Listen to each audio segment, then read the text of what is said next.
Nesse vídeo eu vou te dizer se ainda há algum banco barato na bolsa de valores. Itaú, por exemplo, ultrapassou os R$ 41. Será que está barato ou caro? É sobre isso que a gente vai tratar nesse vídeo. Vem comigo. E aqui, sem enrolação, eu vou tratar a respeito dos principais bancos da Bolsa de Valores. Itaú, Bradesco, Santander, Banco do Brasil, Banrisul, Banco ABC, BMG, Paine, Bimeb, que é o Banco Mercantil, Basa, Banco da Amazônia, BTG Pactual e BR Partner. Começando aqui com o Itaú. Como eu falei, e até escrevi um relatório de análise do resultado na comunidade, esse banco ultrapassou os R$ 41. Ele reportou um lucro líquido de 46 bilhões e, diante disso, o mercado precificou muito bem. E é sempre importante você analisar o índice preço-lucro projetado. E aqui eu vou te ensinar rapidinho como é que você faz isso. E esse índice, que é clássico, ele funciona muito bem em bancos. Por quê? Porque o banco tem que dar lucro. Banco tem que dar lucro. Então esse L aí geralmente não está distorcido. Funciona bem o índice preço-lucro aqui no setor financeiro. E como que eu projeto esse índice? Bom, é simples. Eu vou pegar o lucro líquido, por exemplo, do Itaú foi 46 bilhões. Eu vou presumir que o Itaú crescerá o seu lucro líquido como ele tem feito historicamente. Óbvio que não de maneira linear, vai ter volatilidade, isso é inerente ao jogo. Mas eu posso presumir a partir do quê? A partir do ROI médio dele, retorno sobre o patrimônio líquido médio, que está em 18%, e o quanto ele provavelmente reteria de lucro, olhando para o payout histórico, que tem uma média de 50% e a tendência deve ser essa mesma. Então eu estou falando o seguinte, eu estou falando que a empresa retém 50% e reinveste na empresa, aumentando o patrimônio líquido, por exemplo. E qual que é o retorno sobre esse patrimônio líquido? Então eu vou multiplicar aqui por 18%. Logo, eu tenho um crescimento do lucro líquido a uma taxa de 9%, de até 9%, não é certeza. Então, supondo que, na verdade, o banco cresça menos, 7%, sua margem de segurança na projeção. Portanto, se ele fez 46 bi vezes 1,07, eu estou falando que o lucro, olha só, poderia encostar em 50 bilhões de reais. Supondo que fique em 49 bilhões. Como que eu faço agora a projeção do índice preço-lucro? Que mede mais ou menos em quanto tempo eu vou ter meu dinheiro de volta, mais ou menos. Se o lucro de uma empresa permanecer de acordo com os últimos 12 meses ou bater na minha projeção. Então, 10 vezes lucro, 10 anos. 5 vezes lucro, 5 anos. É mais ou menos isso. 49 bilhões. O que é o índice preço-lucro? É o valor de mercado dividido pelo lucro. Só que é preço-lucro porque ali eu estou pegando a cotação, que é o valor de mercado dividido pelo número de ações, e o L ali é de lucro por ação. Lucro líquido dividido pelo número de ações. Eu vou simplificar para você. Qual é o valor de mercado? Aqui no Investidor 10, eu clico em empresa e logo abaixo eu já tenho essa informação. 487 bilhões. Então, 487, vamos arredondar para 8, né? 488 dividido por 49. O que eu tenho? Eu tenho que meu índice preço-lucro projetado, quase 10. A partir disso, eu posso dizer, a ação está cara, tecnicamente falando? Como que eu chego a essa conclusão? Pela análise de múltiplos. E o índice preço-lucro é um múltiplo. Primeiro, eu vou analisar o histórico.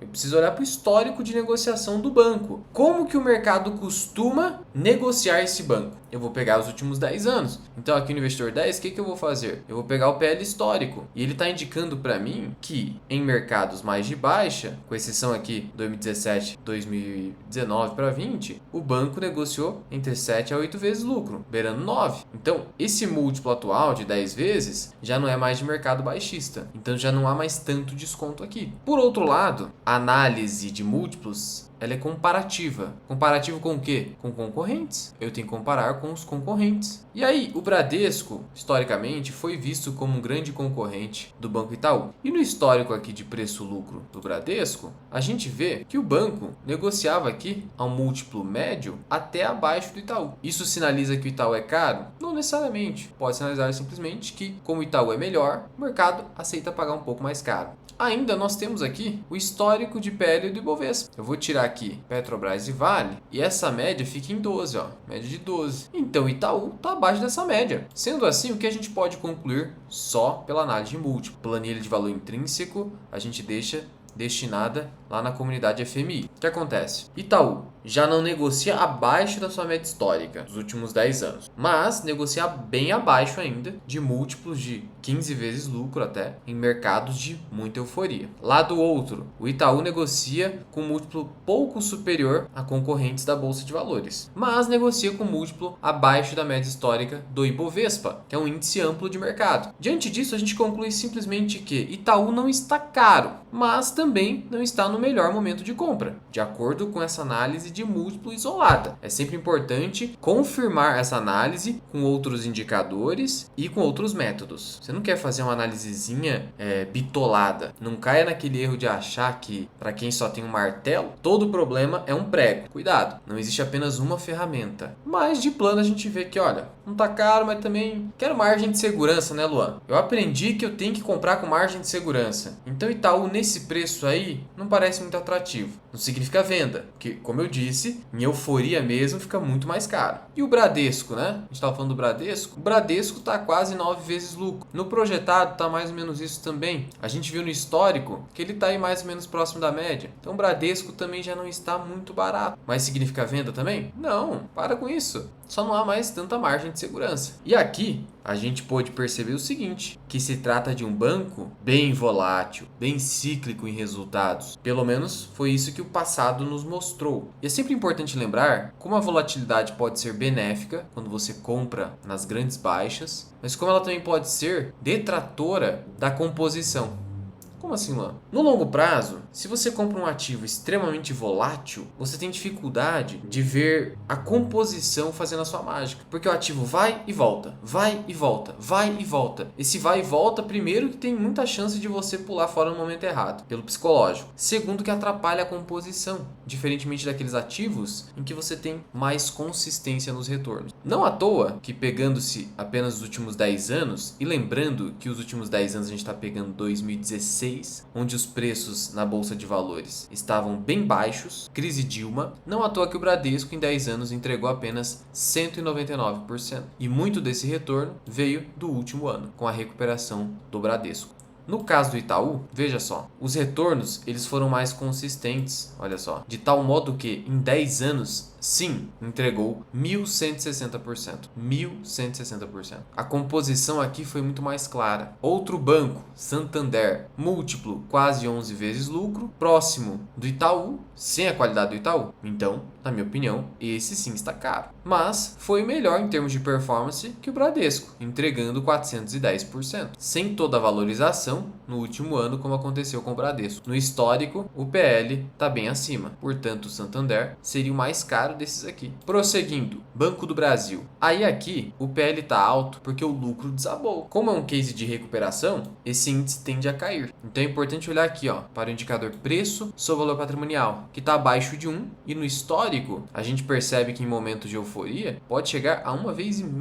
Imagina só, 150% do valor patrimonial a ação negociada na bolsa. O PL, obviamente, aqui está acima da média, por conta da queda no lucro líquido. De todo modo, ainda entregou um valor muito bom, 516% em 10 anos, por conta dessa recuperação nos preços. Então aqui você tem um banco barato a médio prazo, de recuperação, por conta desse múltiplo estar descontado. Nesse mesmo sentido, você tem o Banrisul, que negocia um PL mais baixo, porque está indo bem, e um múltiplo de 0,68 apenas, entregando 700% em 10 anos. Entregou mais valor que Bradesco, Santander e Banco do Brasil nesse período. Isso mostra a força de comprar empresas muito descontadas, já que o Banrisul, assim como o Banco do Brasil, também já negociou aqui com múltiplos mais altos, porque qualquer melhora nessas empresas, mesmo com um ROI medíocre ou baixo, pode promover aí uma alta expressiva nas ações. Aqui você tem um banco barato, mas de novo, cuidado para não achar que tá de graça, porque especialmente esses bancos do governo possuem muita volatilidade nos resultados.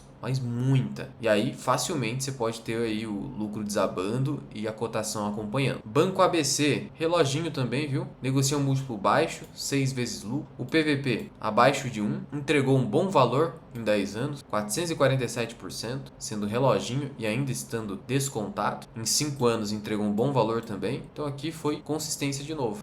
sem grandes altos e baixos. Próximo é o BMG, 7 vezes lucro, PVP muito baixo, de 0,64. Aqui o histórico é menor, que o IPO é mais recente, mas nos últimos 2 anos entregou um retorno muito bom, 63%. E negociando nesse PVP é um banco barato, junto com o ABC e Banrisul, mas com a ressalva do Banrisul. Pine, caríssimo. Um banco pequeno, negociando a quase 3 vezes o valor patrimonial, otimismo, não gosto. PL até superior ao Itaú. A maior parte do retorno adveio dos últimos 5 anos, porque foi um banco de recuperação. Em 10 anos, 438%. Aqui não. Aqui realmente tá caro. Mas, viu, não é porque tá caro que vai desabar. Eu não sei. Esse foco excessivo em resultado é um problema. Não é porque eu acho que tá caro que eu vou vender a descoberto. Eu não vou comprar. E também não vai recomendar a venda. Porque o mercado no curto prazo não é racional. E aí você que só fica focado no resultado, então vai desabar, então eu vou vender. Eu não sei se vai cair. Eu só sei que no meu processo de análise e compra, eu quero buscar a melhor relação risco-retorno. Que significa ter alta margem de segurança. Mas não significa automaticamente recomendar a venda ou vender a descoberto um papel que ficou mais caro. Até porque vender a descoberto nem é uma boa estratégia, porque você não tem convexidade, você fica sujeito a um prejuízo sem limite e a um ganho com limites. Então não faz sentido. Banco Mercantil, PVP de 3,5, doideira, muito caro. Luan, 13.000%? Então, esse aqui foi um banco que ficou 2 décadas pelo menos andando de lado. 2 décadas. E aí, ele acabou disparando nos últimos 3 anos. Sim, nos últimos 3 anos. Andou de lado assim por muito tempo. Você teve que suportar assim, olha. Então aqui foi um cisne negro, altamente imprevisível. 13 vezes lucro, 3 vezes valor patrimonial, caro. Basa, barato, um dos menores PLs aqui da nossa lista. PVP baixo também. Esse tá barato. E espero que você já tenha superado a fase de iniciante de R$ 85, caro, não vou comprar. Não é recomendação nenhuma, mas você vir com essa historinha de quem acabou de começar na bolsa, eu preciso de um desdobramento para comprar. Vamos lá, né? Banco do Brasil desdobrou, depois desabou normal, não muda nada. Para com essa besteira aí. Finalmente, com o BTG Pactual, ficou caro. 3,5 e quase 16 vezes lucro. E BR Partners também já não está no melhor dos preços, mas é um banco que tende a se beneficiar com a queda da taxa Selic, negociando a 12 vezes lucro. É um múltiplo que tende a cair também, mais próximo de 9 a 10 vezes, com a melhora do resultado, porque teve uma piora em virtude da Selic muito alta, que reduz o número de negócios do BR Partners, que é uma ação da minha carteira. Tenho ali vídeos dedicados à minha carteira na comunidade, que você tem acesso ao meu curso Formação Mira Invest, se quiser conhecer, link na descrição e no primeiro comentário fixado. Agora, só quero vídeos exclusivos e acompanhamento da carteira? Luan, isso para mim basta, então é só se tornar membro aqui do canal. E o veredito é: ações baratas, Banco do Brasil a médio prazo, Banrisul com muita cautela, Banco ABC, BMG e Basa. Então os mais óbvios aqui, Basa, BMG e ABC. Depois, Banco do Brasil e Banrisul. Bancos caríssimos, Pine e Bimeb. E aí na sequência o BTG Pactual. Bancos num preço próximo do justo, Santander, um pouquinho caro, Bradesco, talvez ainda abaixo do preço justo, e Itaú ali mais ou menos em linha com o que vem negociando historicamente. Mas basicamente é isso. Qualquer dúvida ou sugestão é só comentar aqui embaixo e eu te vejo no próximo vídeo.